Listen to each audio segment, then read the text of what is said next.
Welcome back to the program. We are joined today by Brian Berletic, international affairs analyst, author, and also the host of the new Atlas. Well, we can also add a former U.S. Marine. So welcome back to the program. Thank you so much for having me back. So we now have news from Financial Times, not really hiding it anymore, that the Trump administration is providing the data and assisting the Zelensky with the striking Russian energy facilities deep inside Russian borders. Now, even Joe Biden, as he was looking as if he would be more inclined towards doing policies which could trigger World War III, was hesitant about doing these kind of things. I mean, it's not that many ways to interpret this. This is the U.S. engaging in acts of war, obviously against Russia. My question is just how much further the U.S. will engage in this, but also for how long it will be one-sided, because it seems to be testing Russia's patience. I just can't imagine the situation being reversed, where openly in the media they're reporting on Russia assisting in deep strikes into America and doing nothing. How are you assessing this? Are these actual acts of war, or am I overreading this? Well, I think you made a very important point there. If someone was doing this to the United States would openly accuse whichever nation was aiding and abetting such attacks of an act of war. And the U.S. has done this for far less, and even has fabricated claims in the past to justify accusing other nations of acts of war. And so this is what I think a lot of Americans and people in the West in general have a very hard time flipping the script and trying to see it from the other nation's point of view. What if they were doing this to us? How would we feel? So I think that's very important for people to do, analysts and ordinary people alike. Now, uh, going back to first principles, we knew all along from the very beginning, from 2014, actually, long before the Russians launched their special military operation, that the United States Central Intelligence Agency went in and took over Ukrainian intelligence agencies, all of them, military, the civilian counterparts, the SBU especially. And these are the intelligence agencies implicated by the Financial Times in carrying out these deep strikes inside of Russia. So who's ultimately overseeing and carrying these out, facilitating these attacks? It was always the Central Intelligence Agency. We knew since the beginning of the special military operation that the United States military was overseeing Ukraine's armed forces and virtually everything they did, from overall strategic direction the fighting was taking place, down to picking specific targets on the battlefield. U.S. Military commanders operating out of Germany.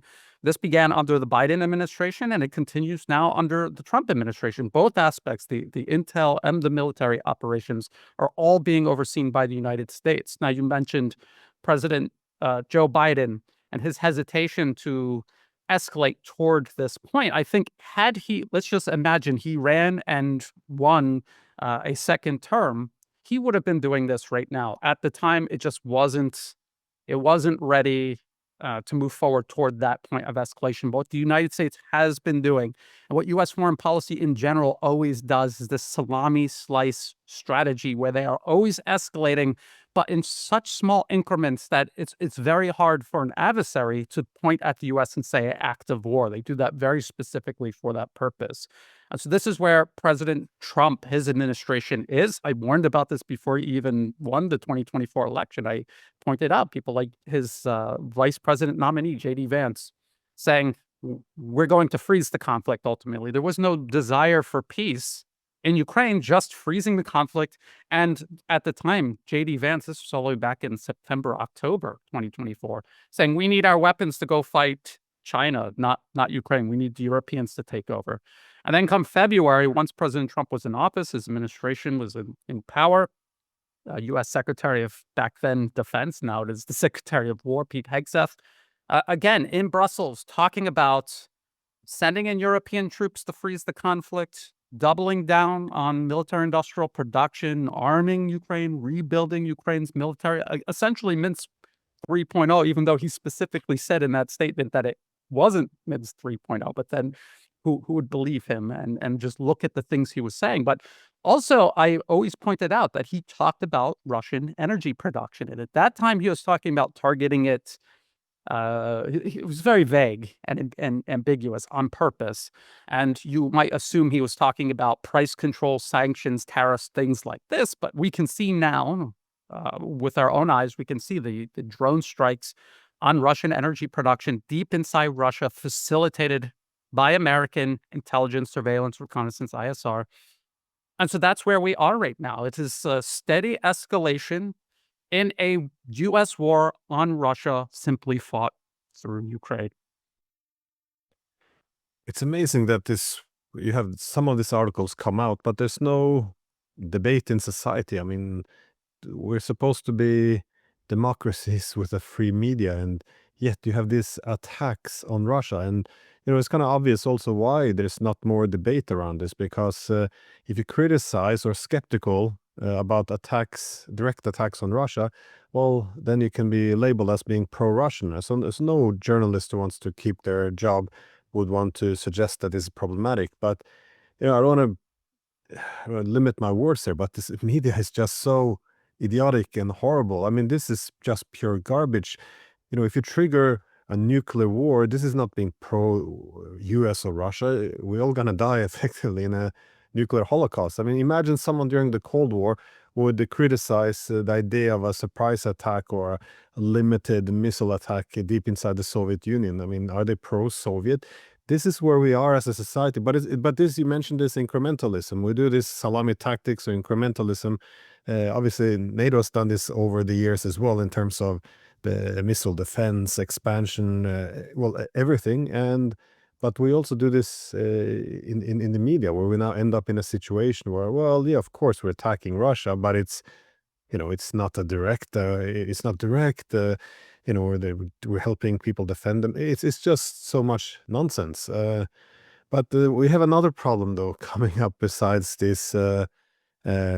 Just targeting the Russian energy facilities. We also have the United States considering tomahawks, which is again in the spirit of salami tactics. This is one assumes that this decision has already been made, that they're just preparing the public for this future possibility.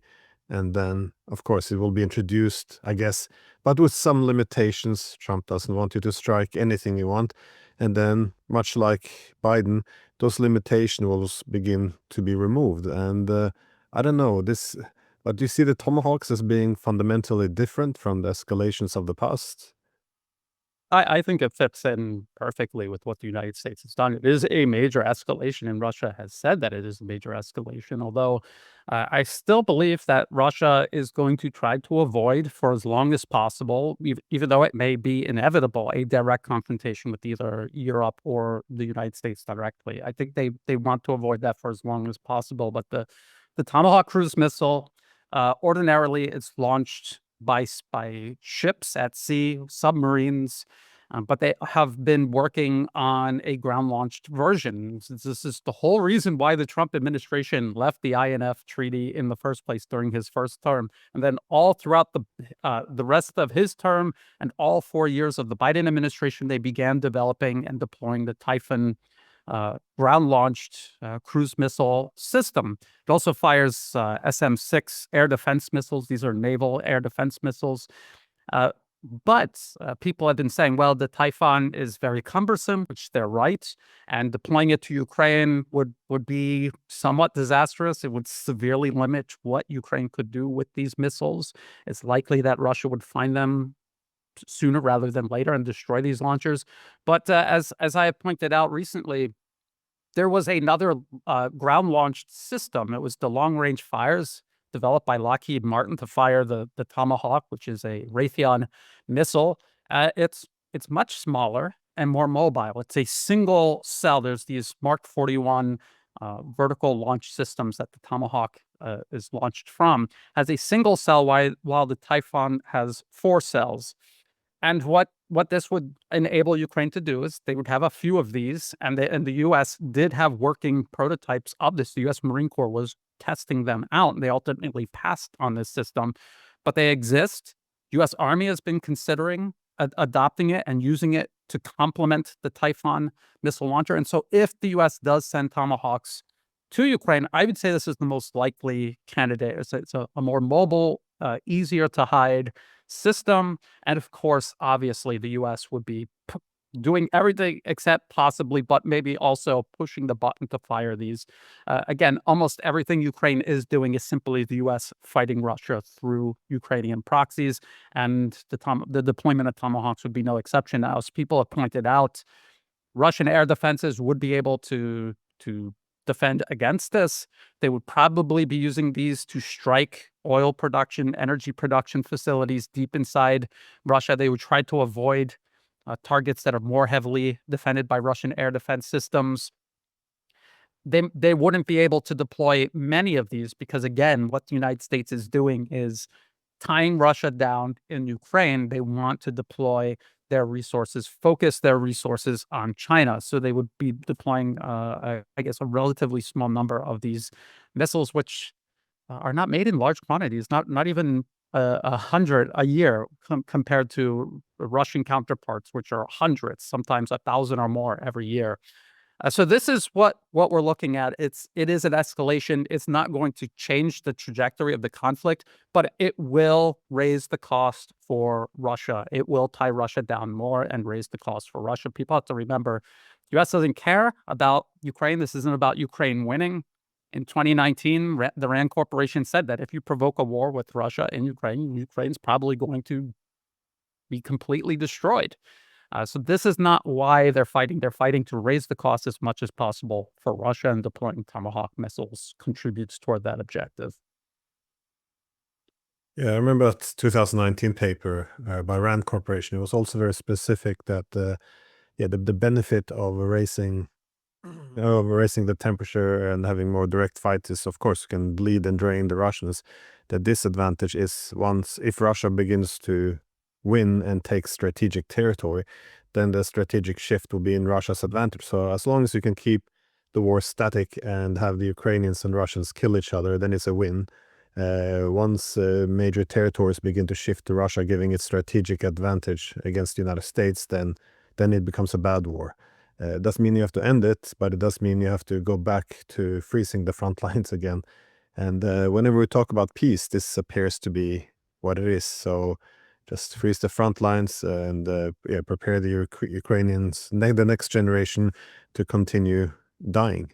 But it's, I guess, I was always a bit on the fence with Trump because he's a hostile place in Washington. Nobody wants this peace with Russia, so I'm never sure if he's pulling a fast one on the Hawks at home or pulling a fast one on the Russians. And I tended to be a bit optimistic, given that he recognized that NATO expansion was the source of the war. Now, if you identify the source, then you can at least begin to implement a solution. But I haven't really seen the solution. He hasn't mentioned it since. I mean, on more than one occasion, he has said that NATO expansion was the source of the war, but yet he still deals with the conflict as if it's he's just a mediator. He has to make the Ukrainians and the Russians come to an agreement. But NATO expansion, this is American-led. I mean, NATO is America, and we in Europe, we will do as we're told pretty much by the Americans. But also, NATO can't expand without the US. So why is this? Why is he putting allegedly pressure on Zelensky to accept something that is within his domain? It's quite strange. Instead, the rhetoric, also consistently, I guess, since he came to power, was that the Russians have to be brought to the table. But the Russians are at the table. Putin flew into the United States of America. I mean, but I haven't seen the proposals which the Russians are opposed to. I mean, it just seems to be some contradictions at play. If you recognize NATO expansion started the war, yet the US has no role in terms of making concessions, but instead peace is created by putting pressure on Russia, which means to go after its energy, kill some more Russian soldiers. I mean, when does this become different than what Biden did? It's very difficult to see. Well, people have to remember that Washington primarily its role in all of this is to implement policy that has already been determined, and it's determined by large corporate financier interests, the arms industry, big oil, big ag, big pharma, all of these interests that President Trump enthusiastically works for. He doesn't even make any secret of it. And when we're talking about NATO, yes, we're talking about the United States, but much more specifically, we're not talking about 300 million ordinary Americans. We're talking about this handful of corporations, the shareholders, the equity firms that hold the shares, and the boards of directors. And these are people who circulate from the board of directors of all of these different companies across different industries, also in and out of these think tanks that these corporations fund, which actually do develop U.S. foreign and domestic policy. These people also go in and out of government as well. And we always hear, and what President Trump is doing is the same thing all Washington politicians do. He's pandering to the public. He's telling them what they want to hear while continuing to do what he's told to do by these special interests that he ultimately works for. He sits there and talks about, say, George Soros all the time. He's this boogeyman that President Trump scapegoats. It's not as if George Soros isn't a participant in all of this. Yes, Scott Bessent heading the Treasury was the right-hand man of George Soros for years. He was managing his funds. And if you look at the components of his cabinet now and during his first administration, these were all neocon warmongers, indistinguishable from the Trump administration, 8 years of Obama, and even 4 years of Biden. They're different people, but they represent the exact same special interests. So this is why nothing ever changes in Washington. If you want to know what is going to happen, you have to go and read those policy papers. The policy papers are funded by these giant corporations. Teams of lawyers transform these papers, which represents a consensus among these interests, turns them into bills, and they're brought to Washington by lobbyists to get them signed off on. Then the job of people like President Trump, people in Congress, it's to sell this agenda to the American people, convince them that the interests of these giant corporations are the actual interests of the American people. And we've watched this happen time and time again. How many times? And almost every single administration in the 21st century has ran on a platform of ending endless wars before continuing all of the wars they inherited and starting multiple new wars. And President Trump did this during his first administration, and now he is doing it again in his second administration. So it really is no surprise. The problem is people want to believe, they understand there's something wrong. They want to believe someone is going to fix it, and that the way to fix it, because they've been told since they were children in grade school, that the way you fix this in a Western democracy is by voting. I mean, we can see that it's not an agent of change. It is a system of control. That is what Western style democracy actually is. And this is the end result. And so people, if you ask what is the solution to all of this, the multipolar world has the solution to all of this. Create alternatives to these deeply entrenched special interests, and create an alternative system that actually pursues the best interests of the majority of people on Earth, which includes the American people, by the way. As you say, if this goes to nuclear war, the people in Europe don't benefit, and the American people don't benefit from this. But short of that, we can already see how Europe is suffering economically. They're in almost, you would say, irreversible decline. They are making decisions that just simply do not represent their own best interests, because the U.S. has politically captured them, and they serve Washington's interests at the expense of the European people's interests. And in a way, it's exactly like what's happening in Ukraine. People say, Europe's not going to continue to go along with this because it doesn't serve their best interest. Look at Ukraine. So this is how it actually works. These countries are politically captured by these special interests in the U.S., just like the U.S. government is in a way captured or a reflection of these interests. And this is why things aren't going to change as long as we continue paying into this system where you vote and then you're constantly lied to and disappointed. Yeah, it's also a bit frustrating. It's almost treated as a conspiracy theory that that special interest is dictating policies. But you had a lot of academic work on this as well. You have this famous Yale paper, which looked towards all policy decisions from the 80s all the way to the 2000s, which recognize that voting has little to no influence on policy making, that you do have special interests which are paying for this. And I like that you brought up the think tanks. I actually wrote a book on the think tanks because, again, it's so blatant, yes, yet it's ignored. I mean, the think tanks, they are almost completely funded by the arms industry. They're joined to the hips with military groupings like, well, alliances like NATO. And you also see that their influence in the media, the extent to which they can push out actual journalists to write the articles in the media to influence public perception, overwhelming.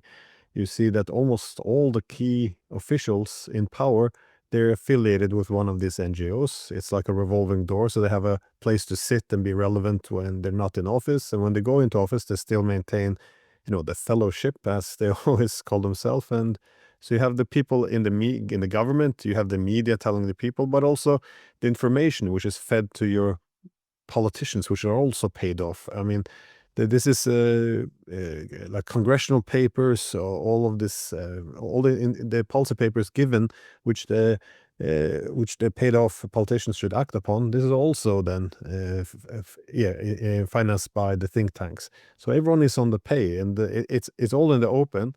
Yet because no one can criticize it, then it's as if it doesn't happen. It's quite extraordinary. But I liked what you said about that people want to believe this, because if you look at it, you have to sell war as peace, though, if you want to do well in the United States. So people forget that Bush, he came to power by criticizing Clinton, with his nation building. This was unacceptable. America wouldn't be engaged in nation building. Well, then you have Bush, the ultimate nation builder, from Afghanistan to Iraq. And then, of course, you have Obama. Now he wants change. We're not going to do this anymore. Of course, here in Norway, we gave him a peace prize on pretty much on the first day of the job because he was so wonderful. And, the way he went after journalists and his drone warfare, like unprecedented, doesn't matter. And then, of course, we have Trump. He's going to do America first.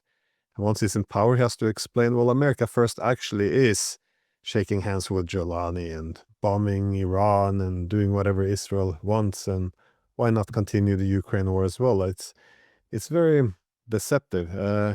However, there is one difference, though. When he takes he's good at branding, though. I mean, when he attacks Russia, he says, well, he's a mediator. When he supports the genocide in Gaza, he's a mediator. He's bringing Israel and the Palestinians together. When he's bombing Iran's nuclear reactors, again, he has the audacity to say he ended the war. I mean, this was his war as well, and but he's also the mediator. It's now he wants to have a nuclear deal because nuclear weapons are really dangerous.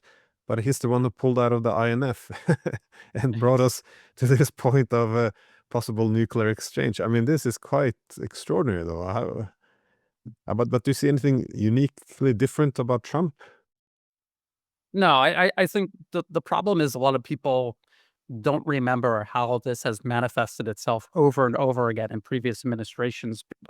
People have said, well, it's great that President Trump is fine. Well, at least he's talking with President Putin and the Russians. But after the 2008 Georgia-Russian war, which the U.S. provoked, they overthrew the government of Georgia. They built it up into a battering ram, and then they had them attack Russian troops, a miniature version of the conflict now raging in Ukraine.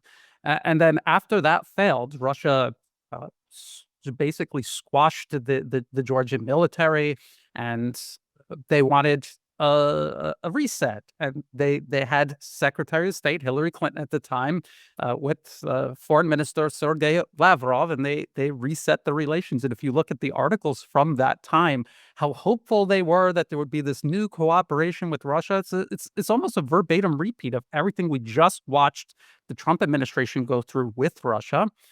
It's a bad remake, and we're already at the point where we see that facade collapsing, and the true intentions of the United States, which always is continuity of agenda rolling forward. And so this is what people have to keep in mind.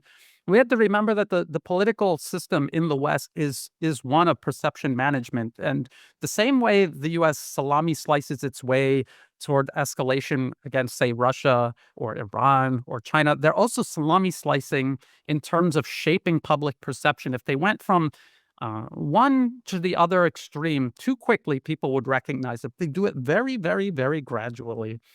Look at where we are with Venezuela. I know this is on another side of the planet, but it is directly related to everything. The U.S. is waging a war against multipolarism in essence.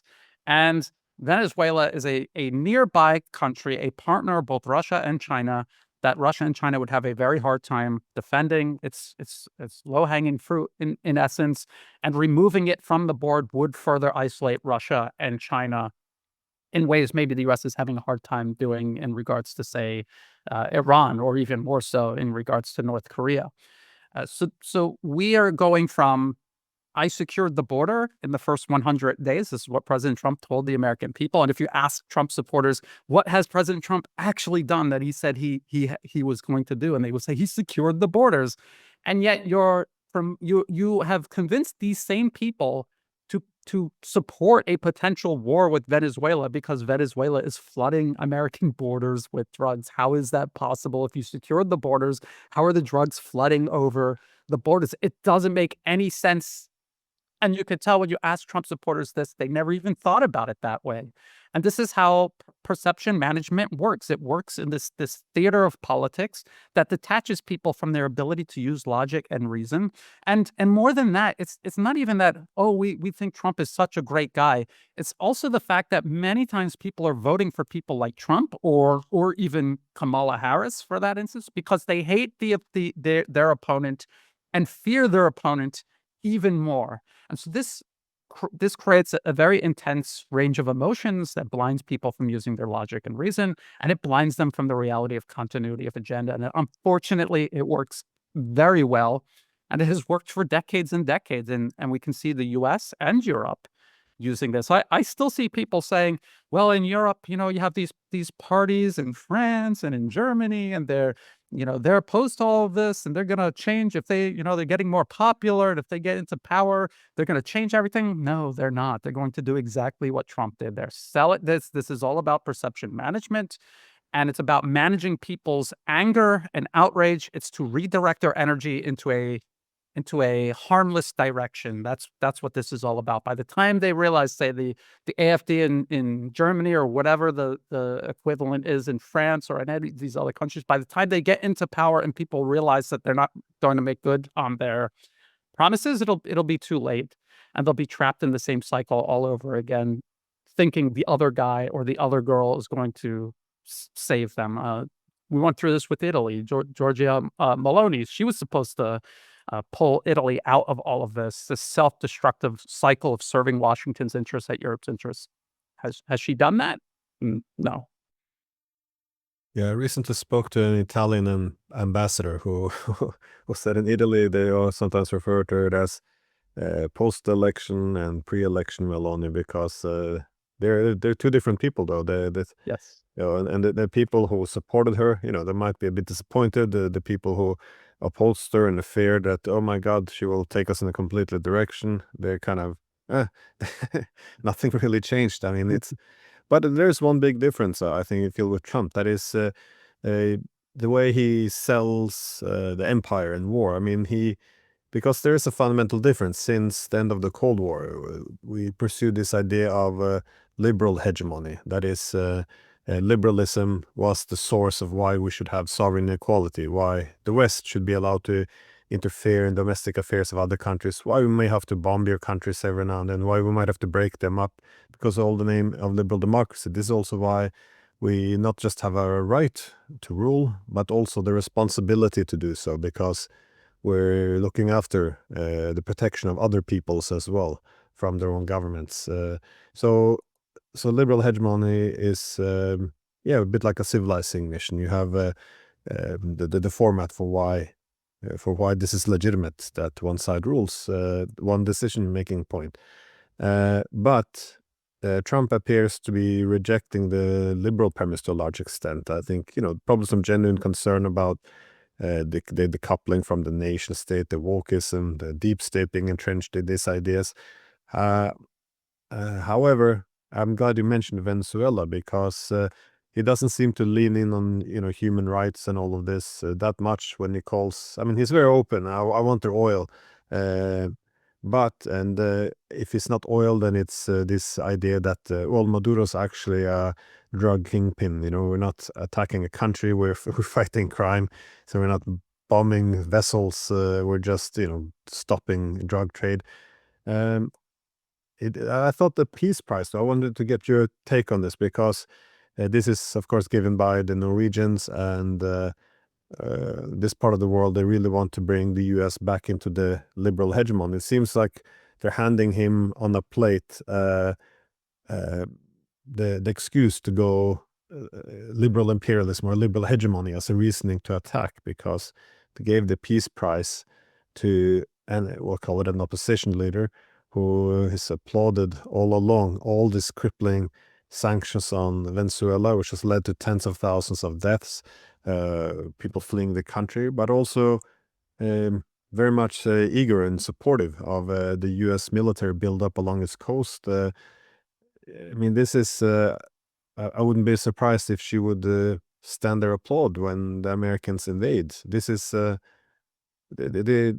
it's different from what Trump would have done, because he would have pointed to the oil and the drug trade. But it seems that Europeans are trying to get him over to our side by suggesting, well, you can do it for democracy. We give you legitimacy here, but then you have to join our reasoning. I'm not sure if you see it in a different way. I tend to stand completely on the outside and look in, not as a conservative or as a liberal. And what I see is a strategy of tension, and more than that, branding. You have one giant corporation like, say, Unilever, and you think of all the subsidiaries that they have and all the target markets that they're targeting with these subsidiaries. And they're targeting people who might not like Unilever, but they brand it in such a way that you might not even notice if you don't look carefully at the packaging. And that's all conservative and liberalism across Western politics actually is. It is branding by the same, if you want to call it a deep state, the same special interests. And they're targeting different sections of the audience. And then when a nominally conservative is in power, they're trying to sell the same war to these different groups of people. And so they do it through, yes, when it's a liberal, they do it through human rights and a civilizational mission. And then when it's a conservative, it's more of this, we're superior, these people are different and dangerous, and yes, let's take their oil. We could do more with these resources than they're doing it. So it's just different branding for the exact same end. Nobel Peace Prize, nominally, yes, it's based in Norway, but it has served, for as long as I've been aware and following geopolitics, has been basically a US, again, deep state seal of approval. It's used to create the illusion of legitimacy for all of these tools of US empire. Aung San Suu Kyi, for example, she won it. This was to create this almost saint-like aura around her, selling regime change in Myanmar, here in Southeast Asia. You mentioned President Barack Obama didn't even do anything, and he got it. And he continued every war. Actually, he expanded all the wars he inherited and started multiple new wars. You mentioned the drone warfare, which leaked documents reveal in certain periods killed 90% innocent civilians. It wasn't even killing supposed terrorists. And so it goes on and on and on. And this most recent Nobel Peace Prize, I would call it charade, is President Trump attracting all of this attention to the Nobel Peace Prize, including among audiences like conservatives who might not have paid attention to it. And now they've announced this Venezuelan opposition leader who has been backed by the U.S. government for years and years, funded by the National Endowment for Democracy, the NED, which, again, people don't realize this. It was not defunded, was not dismantled. Its website is up. And just the other day, they posted a congratulatory statement on their website congratulating this Venezuelan opposition leader they have funded for years and years. And so They're focusing attention on Venezuela. President Trump attracted attention to this Nobel Peace Prize among people that ordinarily would ignore it. And now you can see them. What are they doing? They're building consensus for this regime change war in Venezuela. Again, to stop drugs flooding the borders, President Trump claims he already secured. And before that, we remember President Trump claiming, yes, I want the oil. He's a dictator. He's an evil socialist. All of this, whatever he thinks he has to say to sell this war, that is what he's going to say. And this is where we are right now in terms of manufacturing consent. That I think that's what the Nobel Peace Prize has been used for years and years for, and that's what they just used it again for. Yeah, well, this is the whole. Well, we talked about the think tanks. You can put the NGOs into this camp because you have the main regime change NGO set up by the CIA chief and Reagan in 1983, which is, as I said, the National Endowment for Democracy.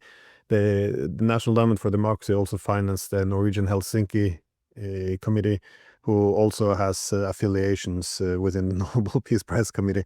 So it's all blob of regime change folks. But I thought it was quite fitting, though, because the whole idea after the Cold War was that democracy creates peace, and democracy can be delivered through regime change and war. So war is peace. I mean, this is how you do create peace, is by sending our military in to establish a democracy. And as we often see, it's the opposition figures we pick from Belarus and every other place, they rarely have democratic support. It's just they're towing the line, a bit like Moldova and also the people we want to have removed in Georgia. But no, it seems like it's nonetheless the whole effort is struggling a bit. Though, do you think they're going to be able to push back this the multipolar moment, or is still in the air? Well, I think it's still in the air. I think complacency is extremely dangerous. A lot of people right now, they're looking at the conflict in Ukraine and they're saying, look at American and Western in general military industrial production. Look at Russian military industrial production. Let's not even talk about China, North Korea, how China might be helping North Korea and ultimately helping Russia in the process. Just look at that, and people will say, so that decides it. The U.S. is not going to be able to do this. The problem is you have to look at the whole big picture. It is not just this proxy war in Ukraine against Russia is just one of an entire global conflict taking place that the U.S. is waging against multipolarism. Yes, Russia and China can protect themselves militarily, to a great extent economically. They have secured their information space, which is something I'm always talking about. But beyond Russia and China, are other nations doing this successfully? I would say a lot of people are underestimating the damage that the United States and its Israeli proxies dealt to Iran and its allies like Hezbollah. They have completely toppled the government in Syria. And again, going back to that Rand Corporation paper, they talked about extending Russia, tying them down in one place and then succeeding in another place where they might otherwise not have been able to. That is exactly what they did in Syria. They tied Russia down in Ukraine, and then they moved their resources to Syria to try regime change there. Again, Russia had stopped it, and they essentially froze the conflict, and they were protecting the government there. And then the United States moved its resources there and was able to topple the government. And then that paved the way for this war on Iran. And again, this whole conflict between Israel and Hamas, this is another strategy of tension where essentially the U.S. is directing both as proxies to create conditions across the entire region that led us into this war with Iran in the first place. I warned about that just a day or two after October 7th. And what people have to understand is, yes, the U.S. has a military-industrial deficit. They're having a hard time catching up. They're compensating for that with you could call it an alliance network. I would call it a proxy network where they have all of these proxies, all of Europe, Japan, South Korea, the Philippines. These are countries that are politically captured. people say it doesn't serve their best interest to serve Washington's interests at their own expense. But that's the beauty of politically capturing a country. You installed a client regime that serves your interests at the expense of that country and the people living there. And we can demonstratively see this being done. They have that, and they have a global spanning military. Yes, its military industrial production is not up to the same levels as Russia or China, but it's able to move around the world in ways Russia and China cannot. And they're playing to that advantage. This combination of advantages, the ability to reach in, the monopoly they have over information space around the globe, except for maybe places like Russia and China, their ability to reach in to a country, manipulate public perception, turn these people against their own best interests, install a client regime into power, and politically capture that country as well, and add to its alliance network. Uh, this is what they are doing in the hopes of tilting the shifting balance of power back in their favor, back to unipolar U.S. hegemony. This is what they're doing.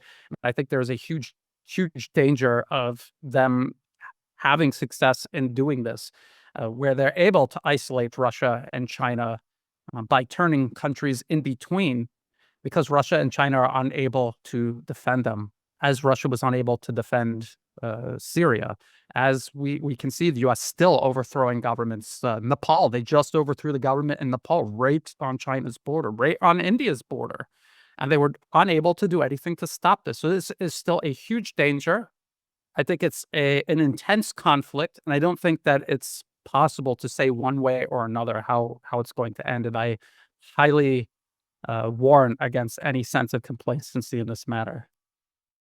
On the political messaging, though, it is interesting. He can play different sides. On one side, he makes the point, well, the war would never happen under my administration. But also, I broke the weapon taboo and filled up Ukraine with javelins in my first administration, which kind of brought us to this war. And Yes.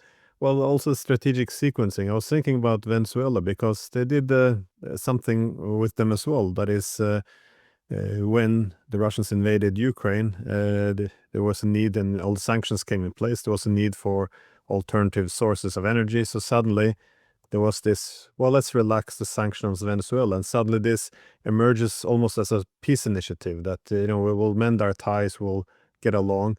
And, but of course, it's temporary while we adjust to the new sanctions. And now, of course, what has changed between then and now in terms of what is happening in Venezuela?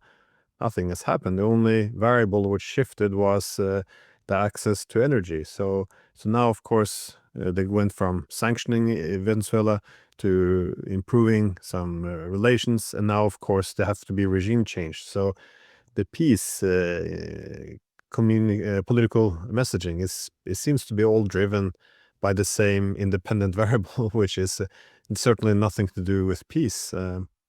But I wanted to ask, though, what has changed in the since Trump has taken over the Ukraine war? Because you just mentioned the idea of capturing a nation, and what's again, if you just look at what's been confirmed by the mainstream media, Washington Post, New York Times, in 2014, after the coup, not supported by the majority of Ukrainians, by the way.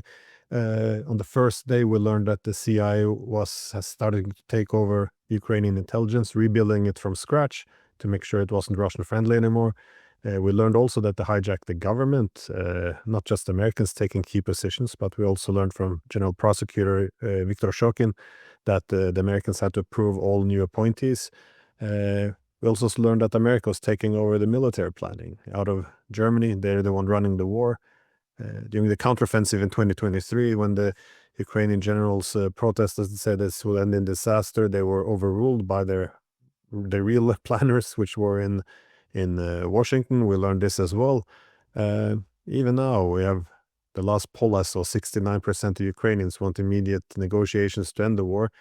We don't discuss this when we talk about helping Ukraine. Helping Ukraine still means to send weapons, to keep dragging them out of their apartments and send them to the trenches as, cheap meat. But even Trump back in 2019, this is when Zelensky won the platform based on peace. 73% of Ukrainians voted for this, to implement the Minsk agreements and restore relations with Donbass and Russia to make peace. this was overturned by, again, NGOs, financed, and also the US backed, well, let's call them right-wing extremists. I'm just, if you go through 2014, I know we have to pretend as if the Russian invasion was unprovoked, otherwise, you support it and, I will lose my job. But let's hypothetically say it wasn't unprovoked. I mean, what has actually changed here, though? Well, since 2014, is Trump doing any significantly different? I know that he's sending less weapons, but it's also true that towards the end of 2024, Biden himself said that had to send cluster ammunition because they ran out of weapons. So is this just recognizing temporary shortage? Well, you're absolutely right. That is exactly why. It wasn't because President Trump wanted peace with Russia. That's why he's sending fewer weapons.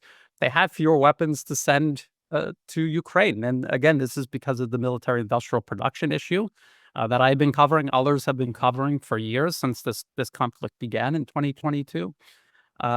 But you were talking about how President Zelensky ran on a platform of peace, and then as soon as he was in office, he pivoted. That should sound familiar. That is exactly what Obama did. That is exactly what Trump just did. This is what all of these opposition parties in Europe are either doing or planning on doing. And this is how they perpetuate continuity of agenda. They're constantly creating division, distraction, and false hope for people to chase so that people never end up on the same page realizing, no, it's not about left or right. It's about these special interests that trick us every single time. They're tricking people on the left and on the right. They're getting us to fight each other instead of all of us coming together and fighting for our own best interests. There is common ground among all of these people, and they're being deliberately distracted away from it. And this is how they perpetuate continuity of agenda by constantly doing this. They do it in targeted countries that they have captured, and they do it all across the collective West, which they already rule over without any real opposition.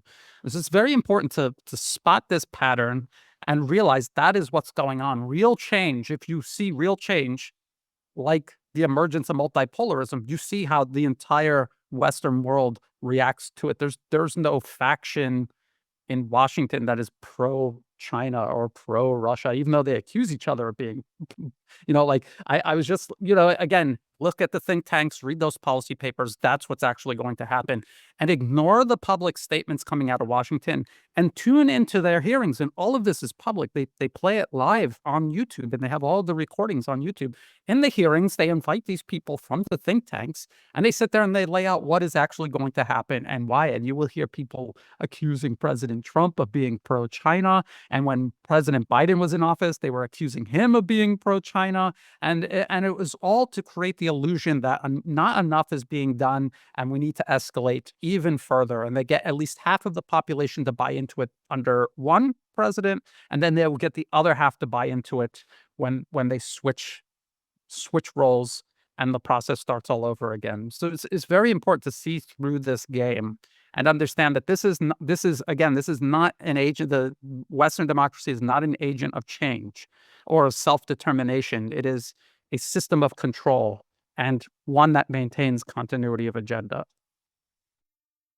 My last question, though, is how do you assess the Russian reaction so far? Because again, I guess also what they say and what they think and do is not the same. Because well, I know that Trump is disappointed in Putin because they had a nice talk and Putin isn't laying down his arms. But from what I hear, there's a bit of a split in Moscow growing in terms of how to respond, because two things can be true at the same time. One is the recognition that the US is genuinely responding to the rise of multipolarity as a reality, that is many centers of power, recognizing that it has limited resources. Its relative dominance in the world or power has diminished. So for this reason, it needs to pivot to Asia and also more on the Americas. But if you want to pivot to Asia, you have to pivot away from somewhere, and that away is Europe. Of course, it doesn't mean that you want to stop the wars or have too much peace in Europe, but it means that they want to outsource the war to the Europeans. So this is again why is also something sometimes perplexing for the America Firsters, is why Trump is calling for peace in Europe, but also they all have to get 5% of their GDP spent on the military. So again, the Europeans have to take over the fighting of Russia. And so from the Russian perspective, it looks like this is a win on its own, because if the US would reduce its presence in Europe, then that would reduce the threats on Russia's western borders. So this is a reason why you want to play along with Trump's theatrics, that he's a mediator, he just wants to bring peace, although he can't make any concessions on America's side. On the other side, by entertaining his this theatrics that he's a mediator, you also allow the emboldening of Trump, because now, of course, given that he's not a participant, he can do things which Biden didn't even want to do. That is tomahawks, that means deep strikes to knock out Russian energy facilities. So at some point, these contradictions have to be resolved. So you see some people leaning more towards, well, let's just pay the cost while America and Europe have a bit of a divorce or a new, division of labor, while the other side is now suggesting that this is enough. I mean, again, as you said before, what would the Americans do if Russia was striking deep inside the United States? At some point, there has to be a retaliation, because this opens the door, for example, to Germans, who might now see that, oh, well, it's open season on Russia. We can now send our Taurus missiles. Why not launch the Kremlin? Russia won't do anything. They don't have red lines. So did you see, do you get any signals in terms of where Russia might go on this? Because this contradictions, as the US escalates the war on Russia, it intensifies, because there's limits to how much they can be willing to accept. I mean, despite what we say, Putin's not a dictator. If Russia is struck political, economic targets enough, he's not going to be able to limit the other centers of power in Russia, the political forces, which wants a much stronger response. I would put it this way. Europe is an extension of the United States for all intents and purposes. It is just an extension of the United States. So the United States pivoting its resources toward Asia, Europe is still there, and it's still an extension of the United States. And those generals are going to stay in Germany. They're not going to Asia. The CIA is going to stay on the ground in Ukraine. It is still essentially a U.S. proxy war being fought against Russia through Ukraine. I think the real change that we see taking shape is that they see that Ukraine is burning out. There could be a collapse of Ukraine's fighting capacity, and they want Europe to fill the void. That's why we see all of these provocations suddenly materializing, mysterious drones, Russia violating airspace, Russian Garan drones, or the reconnaissance equivalent, flying around in Poland. All of these provocations, this talk of and actual seizing of ships carrying Russian energy shipments. All of this is a huge Europe-wide escalation. And what is happening is, as Ukraine's fighting capacity collapses, Europe is being designated to fill that void, whether they do it inside Ukraine with the peacekeeping forces. Secretary Hegseth told them to get ready all the way back in February, or if they fight it in a more indirect way across the entirety of Europe and surrounding space, like in the Baltic Sea, for example. So this is what we're watching, and the conflict is being fought to the last Ukrainian, and now they're preparing to set it up so that it's Europeans in general that go into the breach next. And what is Russia doing? I think nobody could be certain what President Putin is thinking. He hasn't confided in me what he's actually really thinking. But what I would believe is that the Russians fully understand what is going on. As we noticed, they've made zero concessions to the United States during all of these supposed negotiations. What they're doing is creating an exit for the United States and their European proxies, not for what is happening right now, but as Russia continues fighting and winning the conflict on the ground in Ukraine. they're going to continue doing this. They have made no signal, no sign of stopping. Their military industrial capacity continues to expand. They're carrying out almost as many missile and drone strikes, in some cases, many times more drone strikes than they were in the beginning of the conflict. And that was them drawing from huge mountains of missiles and munitions that they stockpiled for years. This is what they are actually just producing month to month now. So it is a huge transformation. They're continuing to make this transformation. And as you do, as a strategy, when you're locked in a war essentially with another nation or group of nations, you give them an exit for them to leave out of, rather than forcing them to fight to the absolute end and absolute death. And I think that's what the Russians are doing. It's easy to look at what President Putin is saying and doing and say this is weakness. He's going to fall for Minsk 3 again. Minsk all over again. But I think it really is just Russia being pragmatic, thinking long term, trying to avoid this escalating out of control. They know it's going to escalate, but they want to manage the way it does escalate. And they want to keep the advantage as it does escalate. I think they've done a very good job doing that. I think they will continue doing that. I think China is playing a very similar strategy. We can see now China is, there's limits and there's lines that are being crossed, and they understand where this is all going. I don't think they're kidding themselves that there could be any sort of accommodation within a US-led unipolar world order. They understand how this is all playing out. They're just trying to be as careful and intelligent as they go through this process. Yeah, actually, that's a good point. Allowing a way out, because as it appears that, especially over the past week, that with the step up against the electric or energy infrastructure across Ukraine, that and also you see now the collapse of Kupiansk, Pokrovsk, this is going to have a cascading effect. So if Ukraine collapses, it's important that that at least the Americans have a way out of this, because they're going to be under great pressure to prevent, the main proxy.